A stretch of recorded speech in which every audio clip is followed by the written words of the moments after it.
Hello everyone and welcome to BeamNG.drive. Now, if you know anything about me, not in BeamNG.drive, in person, you will probably know that I am not a massive fan of buses. I just don't think they're a particularly enjoyable thing to travel on. But today we're checking out a mod for Beam that adds a very detailed bus that I actually have grown to really like. This is the... Shut up. This is the Hirochi NSB Aero, which is based on the real-life Isuzu Erga, and I promise I remember that off the top of my head. And it is a Japanese bus. And while a normal Japanese bus probably isn't much interest, this one has been created to such a level of detail, I have found myself really enjoying driving it. And yeah, I'm going to show you guys what I mean, but first let's move out of the way so these blokes stop honking. Now this bus comes with a couple of variants. There is also a mod made by the developer that adds some real life liveries, such as the one we've got on this one, because otherwise it would not be allowed on the repository, but it will be on the repository eventually, apparently. Now, I'm not going to pretend to know much about buses, especially not Japanese buses. I am far from a bus expert. But I got quite intrigued when I was watching this thread on the forums when I saw that the developer was buying a real-life manual so that they could properly replicate this thing accurately. Like, that is some dedication. Now, if you look around, you can see that the exterior is detailed. It has things that open, and signs and very intricate mirrors that I assume allow you to actually see where you're going in this thing. See, like the back door opens and the tailgate trunk. That's neither of those words. The engine cover opens with, as you can see, this massive diesel behind here. And it actually has a working fan, and you can see the belts spinning, all of that. It's a very impressive looking bus. Now obviously, as with the regular Wentwood in the game, if you get into it and press various combinations of keys, you can lower down the suspension and open the doors, although this has a separate opening front door to a rear door, and they function differently. And if you look inside, you'll see it looks very detailed. There is a good supply of those little tag things that people strap to the back of their cars, suriwaras I think they're called. But that is barely scratching the surface when it comes to the detail of this bus, because as you can see, if I look over there, there is a whole array of switches that we are going to have a look at now. Now these initial switches that you see down here do stuff like shut the doors and allow you to adjust the suspension from its kneeled position back to standard and all that, and you think, oh, that's cool, that means that you can do the bus routes missions without having to remember what the key bindings are. But if we disconnect the camera and have a look down here, you will see that the amount of buttons this thing has is truly incredible. There is stuff like interior lights, which turns on the interior lights. But not just one button for that, doorway lights. Now you can see there's a light on above the doorway, here at the front and at the back, and even on the outside. Amazing. These switches also aren't just, one button that you press to toggle it. You actually have to flick down to turn them off and up to turn them on. And here at the back, service side light. I don't actually know which one this is. I haven't figured it out yet. Oh, it's this! It's the service side light. What purpose does this serve in Beam? Nothing really. But is it very cool? Yes, we can turn that off as well. Now if you look down here, there are further controls for the roof fans. And again, not only do you just toggle it on and off, you have to press on, and then your speed, low or high. As you can see, the fans begin to spin. And if you look again at the back of the bus, this one is spinning as well. It's absolutely amazing. I didn't know, honestly, that... Well, I mean, I guess theoretically, any level of detail is possible in Beam, but I didn't think anyone would ever actually do it. Now, this extends to more than just those lights inside. If I turn on a light here, you will see that by pressing N, the side lights turn on. If I press N again, which would normally be high beams, the headlights turn on. And then if I press K, the high beams turn on. So they've worked around the fact that Beam doesn't have a side light setting by having separate high beams. And then if I turn that off, low beams turn off, side lights stay on, and the high beams stay on. It's wicked. I love this thing. I mean, I'm so impressed by the level of detail. I mean, I guess I should have taken it more seriously when I saw that they were actually buying the real life manual for this bus just to make it accurate in Beam. But I mean, how could you ever imagine that a mod for Beam for a bus would be this detailed? I mean, maybe if it was like, I don't know, a skyline or something, you would expect some fanatic to go to this level of detail. But for a bus, it's amazing. Now this also features something that the regular Wentworth doesn't have, which is a manual gearbox, which, you know, a bus with a manual is fun. And if you look back there, you can see all the Suriwaras flapping around. They've all got physics. This thing is great. I love it. It's amusing to me to drive this thing around. I've never voluntarily really driven a bus around in Beam, at least one that isn't a bendy bus, because bendy buses are funny. But here I am, driving a bus. And you know, it's far from fast. It is a bus after all. Sorry, officer. But it's quite a lot of fun. I, again, never really paid much attention to driving the buses in Beam because they're buses and I don't care much for buses. But with this thing, I kind of do. Coming through. Excuse me. Oh no, sorry.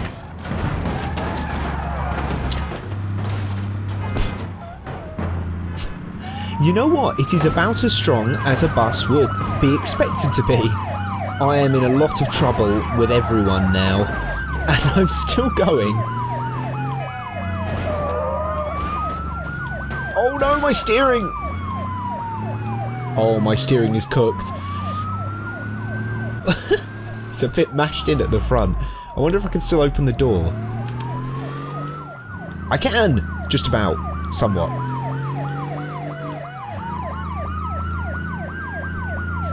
It's not particularly fast. Did I evade the police? There is no way. Well, there's a half-shaft top tip for you. If you want to escape the police on Jungle Rock Island, use a bus.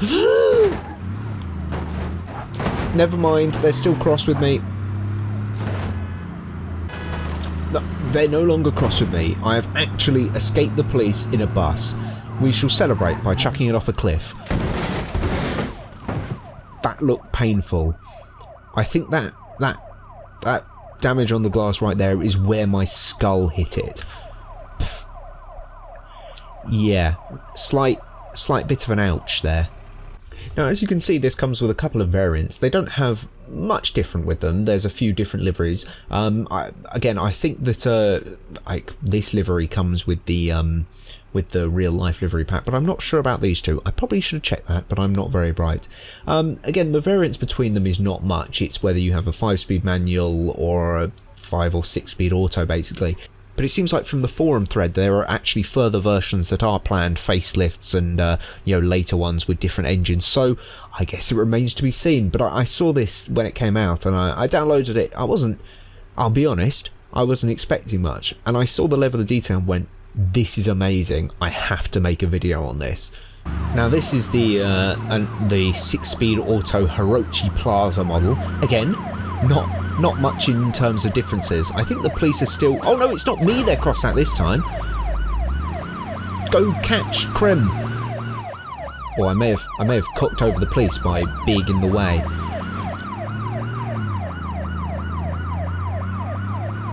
.62. Oh, is that my speed? No, 63. Whoa! What? The police are pursuing me? What have I done? I'm not dealing with this problem anymore. Excuse me. Now this thing is actually surprisingly quick. Well, it's faster than I'm expecting. It's, I believe, even a non-turbo. It's wider than I think. I keep forgetting how wide it is, and I keep catching cars as I go past. Oh look, that side panel's opening. That's what it's stuck on. I did not realise that opened. There's a little trunk. Can you close it? Oh, you can! I never noticed that before. There you go, that panel opens. Maybe there are more panels that open than I have. Oh my god! Oh wow! Huh! all of these bits open as well. I wasn't even looking for them. Okay, the ones on the driver's side do not, but look at these. These passenger side panels open and you get access to the engine. But I think the detail on this thing is even more than I expect, or more than I've found. I keep finding new things about it. Now, as you can see here, I'm actually able to do the regular base game bus missions with this thing. You know, you can pull it up, stop the bus, handbrake on, kneel, doors open,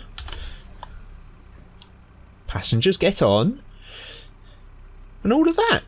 And here we go, off to the next stop. It's implemented perfectly. Like, there is no problems about using this. Now, obviously, being a right-hand drive bus, and in a game with no right-hand drive maps, or at least none with bus missions, it is without being rude, a little bit of a pointless addition, unless you are role-playing as one of those islands, I believe in the Caribbean, where they have right-hand drive buses despite being left-hand drive, and everyone gets out into traffic, which seems a little bit of a health and safety hazard. But are you going? Hurry up. Okay, if you want to let the bus go. I would be a brilliant bus driver. Yeah, it is a bit a little bit sketchy driving a bus, right-hand drive, left lane, or in the right lane, sorry. I'm not quite aware of how wide this thing actually is.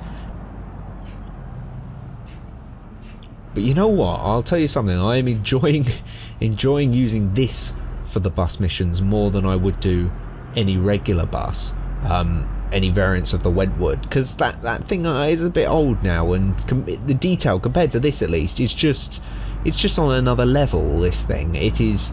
I mean, this is the kind of level of detail I would expect, or at least, and I believe is actually. What are you doing? Is actually present in games like OMSI, you know, dedicated bus simulators. I've never actually played OMSI, I do want to at some point, but this is what I would expect, you know, the ability to turn on the interior lights and all that, which Beam regularly just doesn't have, and this bus does. It's really, really impressive. I commend the mod maker, especially for this being an initial release. You know, this isn't a finished product. There is more work that they want to do. I can't imagine how much time and effort this must have taken. I mean, as I said, they bought the actual real-life bus manual so that they could replicate it in detail. I mean, come on, that's incredible. That's what other mod makers have the dedication for that. I'm not dissing anyone else, but that's just another level, especially for a bus. You know, it's a bus. No offence, but a lot of people who play this game don't care about the buses. But this person, the mod maker, cared about it so much that they went to all this effort, and it really, really shows. And while I've been speaking, I haven't had a single crash. Are you guys surprised? I would be surprised. I may be driving a little bit quickly. Definitely driving a little bit quickly. While I'm here at this stop, I should, I can, turn on the fans. There we go, get some airflow going. Actually, I shouldn't be doing this with buttons, should I? Or with key bindings. I should be pressing the interior buttons. Although it's quite difficult when it changes the camera to this, when I can't see them. But alas, that's a game problem, not a mod problem. So yeah, I hope that this has been a decent enough showcase of the detail of this mod and how good it is. There's only so much I can really show when it's a bus. There isn't really much customization. That wasn't me. There isn't really much to say when there isn't any real customization, and it's not like I can go racing in it or something. But what I can do, well, at least not racing, you know, against AI, but maybe at some point on BeamNG we could take some buses for a race. I know we did that as a video a very long time ago, but it might be worth revisiting. But what we can do is see how well this thing survives being chucked down a big cliff. Why is the bus stop over here? Sorry, this is just perplexing me. I guess it has to be in a I've crashed. I've crashed the bus. This is embarrassing. But yes, we will see how well this thing does when you throw it down a hill. Well, we have gathered ourselves here at the crash hard big downhill road thing, descent, whatever you want to call it, with 6 buses. Now obviously they are pretty much the same, so we have the 4 with liveries and then 2 in some very bright colours so that they are easily seen. But we are going to send everything down, so if they can flee then we will follow, and I'm sure this will go very, very well. They're already crashing into each other.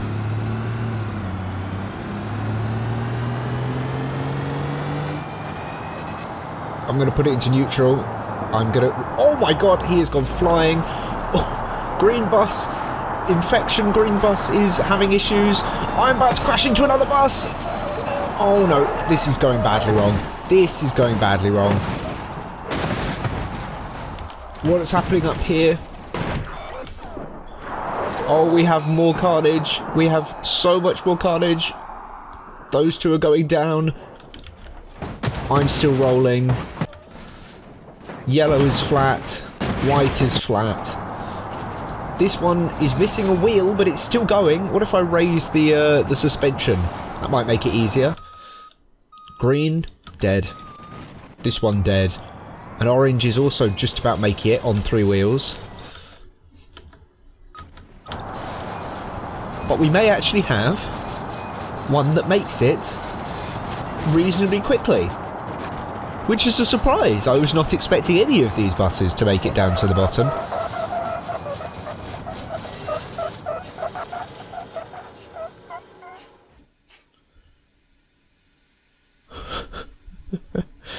You can hear the sounds of air escaping and all the hinges are broken and everything, but this bus did make it to the ground, and most of it works. And the orange one is probably not going to make it within this century at least. Well, that has been this video. I hope you've enjoyed. The link to the mod is in the description. It is very, very, very cool. I recommend you check it out, even if you're not interested in buses, because I would not claim to be interested in buses, but I still found this mod a hell of a lot of fun. But yeah, if you've enjoyed the video, make sure to like and subscribe and all that jazz, and I will see you in the next video. Bye bye.